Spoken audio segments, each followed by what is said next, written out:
Hey, this is Heidi Dawson. If you love all things health and wellness and style of any kind, hang out here with me each week. I'm obsessed with never-ending improvement, and it's all in an effort to help each one of us live a wildly successful lifestyle. Subscribe today so you don't miss a thing. Hi, guys. Welcome to episode 323 of the Wildly Successful Lifestyle Podcast. I don't know what the weather is where you are, but I am looking out my window and it is the most glorious sunshiny day ever. What makes it extra special is that we have had so much rain and cloudy days. And so that contrast just makes it that much better having that sunshine.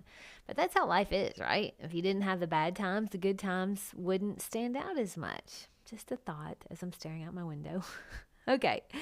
Have you ever had something coming up, maybe a family dinner, or you've got a dinner with friends or a party, and there's something that's been bothering you about someone that's going to be there, or maybe something's bothering you about a bunch of people that are going to be there, and you have all this mind drama about these people only to get to the dinner or the party and have a great time. And maybe you find out the thing you were upset about was all just sort of created in your head. Maybe you thought everyone was in on something and you were left out, only to find out that that wasn't the case. I know I have. In fact, I used to do it a lot. I thought that my thoughts were just happening and I had no control of them.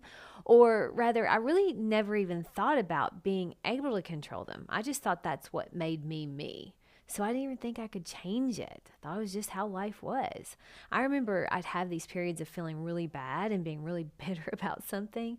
And I just thought that that was the way it was. I can't control the way I feel. I guess I'm destined to be on this roller coaster because I also can't control other people. And sometimes the decisions they make or things that just randomly happen in this world, they affect me. And it makes me feel a certain way, and that's just life.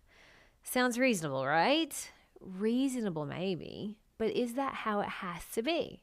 I mean, are we just a victim to any reaction we have to the things that go on around us that we can't control? What I found is that we do have so much more control than we think we do at any given point in our life. If you think about it, our day-to-day life, things can be pretty normal. I mean, life is happening and a lot of it is okay. It's pretty nice. We have a roof over our head. We have food to eat. We have freedom of choice, which means we get to decide what we want to eat or whether we're going to exercise or who we hang out with or whether or not to go to work. For most people, this is a reality. Most of our lives are not totally chaotic when you really break them down. The chaos comes in by what we allow into our head and what we create in our head. Do you think that that's true? I mean, I've noticed this more and more as I've stopped allowing so much chaos in and also noticing when I'm creating these thoughts. Now, I live in Memphis, Tennessee. I actually live in a small suburb of Memphis. Now, if you live in America, you'll probably know or heard of Memphis because it gets a really bad rap. And unfortunately, rightfully so, there's a lot of senseless violence here. But my suburb is relatively safe, and crime does sprinkle in periodically, but for the most part, it's pretty safe. The police do a pretty good job of keeping it that way. Now, if I sat around and watched every single bad thing that happened in Memphis, or I paid attention to all the blogs or Twitter accounts about the crime happening, it would be really easy for me to have a lot of mind drama or to feel unsafe every time I left the house. And I used to do that. When I would get on Twitter. I don't anymore. I haven't for a long time. But I would follow the Memphis Police Department on Twitter. And that is not a good idea. Don't do it. I knew every little thing that went on. I would say, well, I'm just keeping myself informed. But what I was really doing was keeping myself in a heightened state of chaos all the time in my mind.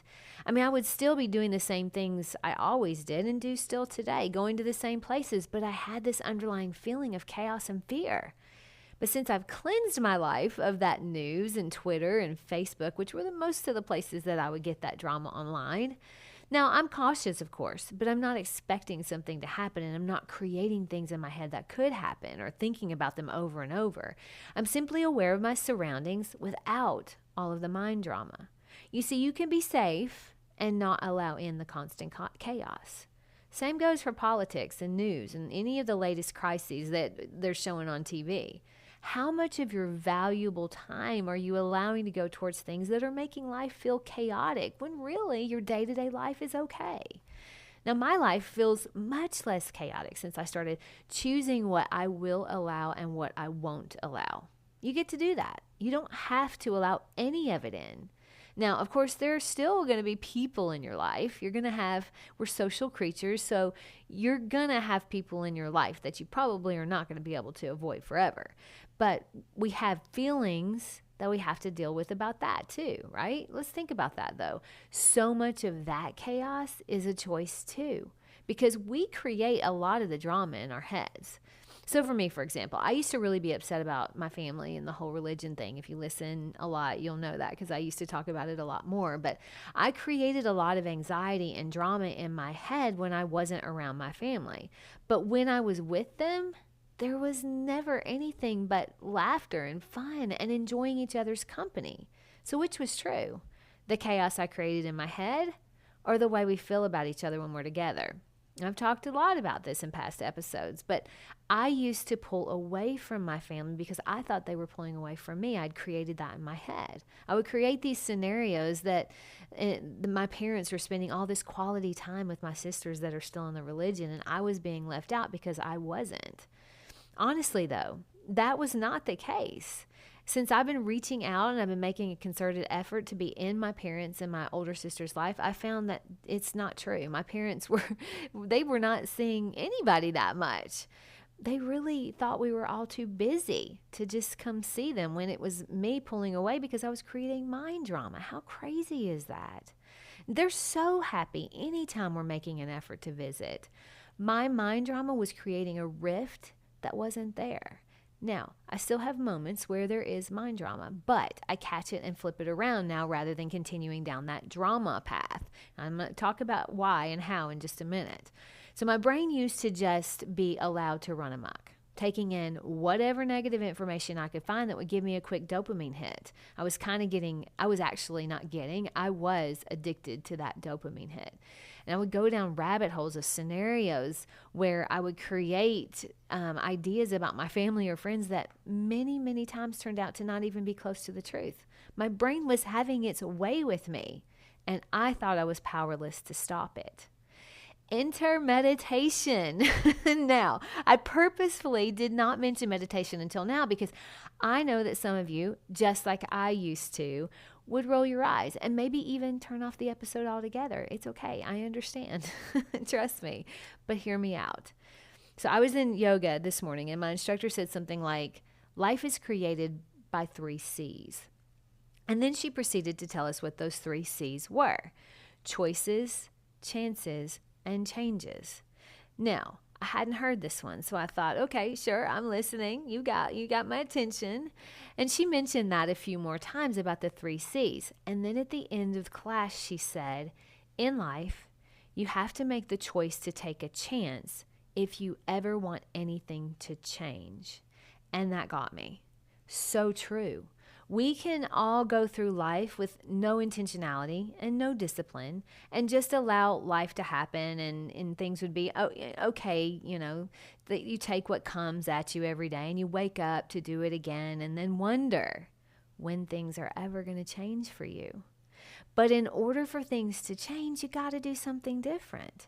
You have that choice to take a chance on something different so you can make a positive change. That's what I did with meditation. It changed my life completely. I remember Andrew Huberman said something that really hit me. It said the benefit of meditation is you're not going to get it from sitting there for those 10 minutes. It's the ability later in the day to be aware of the thoughts that are creating the feelings that are making you sad or mad or depressed or anxious. Being aware of those and then asking yourself how much of that is created and how much of it is actually true. I'm being honest here, I really realized how much of my thoughts and my feelings and my misery was created by myself. When I was thinking my family was pulling away from me, when I really wrote down what was true, I realized that my mom had reached out several times to me and I had not been reaching out to her. I was the reason for the separation. I was creating the mind drama. I was letting my brain have its way with me, and it was wrecking that part of my life. Where are you letting your brain have its way with you? Is it with a coworker, your partner, maybe your siblings, the gym, maybe with food? I know that's a big one for everyone, right?